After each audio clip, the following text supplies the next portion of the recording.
Hi everyone, thanks for coming to join me today. I'm going to show you how to put together that little candy wrapper that I made the other day for Halloween, but we're going to change it up now. And because Halloween has come and gone, we're going to move into Christmas. So first off, I'm going to grab my Big Shot, and I am going to grab the big, large candy wrapper die. And I've got a piece of the Gumball Green cardstock, and I've just taken a piece of 8.5 by 11 and cut it in half. Yes, it is a bit wasteful. I wouldn't normally have done that. I was trying to get everything ready quickly. And I'm just going to crank that through.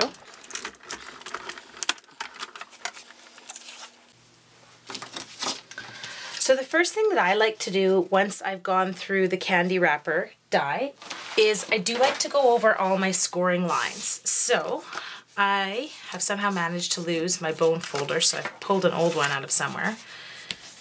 And I just go over them, and I find that this makes the actual assembly process so much quicker. So I go through and I get all the score lines that are going in this direction, and then I do the two that are also running perpendicular. It's these two last ones that I find make a huge difference in the assembly.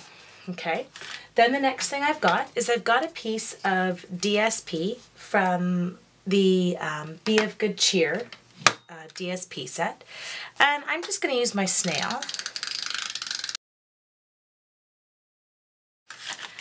Grab that, and I'm just going to start not at the end that has that last little tab, but I'm going to start at the opposite end. That way, if I did cut it just a tad too long, it's easy enough for me to hide it in the seam. So my piece that I've done there is 5 5/8 inches long. And then a definite must when you're assembling your candy wrapper die is to use sticky strip. Now I do cheat here. I take my red sticky strip and I run the whole width of my project going down. And I could definitely work in little pieces down here, but then I hate trying to get the backing off when I've got little tiny pieces. So then I just fold it back over and I snip out those little extra triangles of sticky strip. If I hadn't have done this, I think when I was making the 25 plus for my son's class for Halloween, I think I would have lost my mind. So now you can see that if I do grab the sticky strip, it just comes off the whole way. Now I keep that little sticky strip tab there, and you're going to end up with a shadow here, and I apologize because I do need to see and get my head in the picture what I'm doing. And I line those up so that now I've got my little box shape and it's got its DSP attached and the seam is all hidden. Now the next thing I do is I just take this and I pinch it. Okay, so I make that little shape there. And you'll notice that because I'd pre-scored this line, it folds perfectly, okay? Now the next trick to closing a candy wrapper die without having to use any kind of adhesive is I start first by folding one of these in this direction, so I've gone to the left in this case. The one after him must also go to the left. The one after him must also go to the left, and the last one. And so now you can see that they actually hold themselves closed. And there's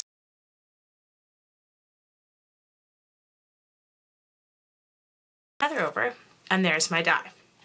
Now to finish this off, I'm going to use the little Mixed Medley Hostess set. This one is adorable, and if you don't have it, this alone is a reason to host during this new incredible promotion that they've got on where you get your free set, free family of ink pads.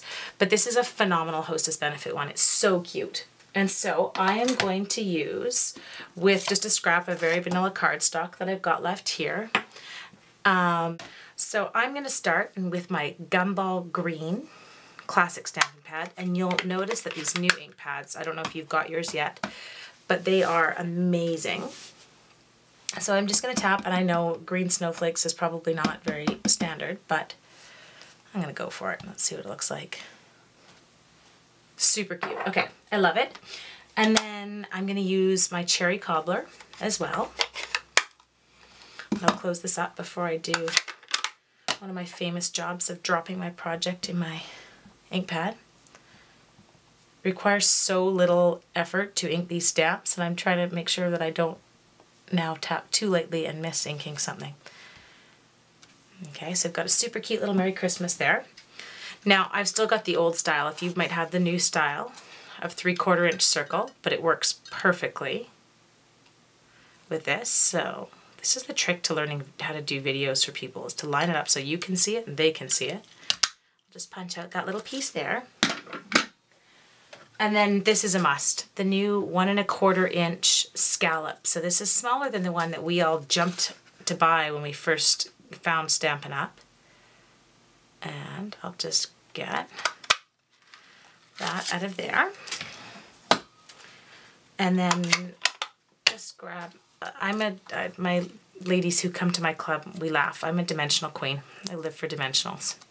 So I'm going to slap that just on there, kind of leave it hanging over the edge a little bit, and then stick another one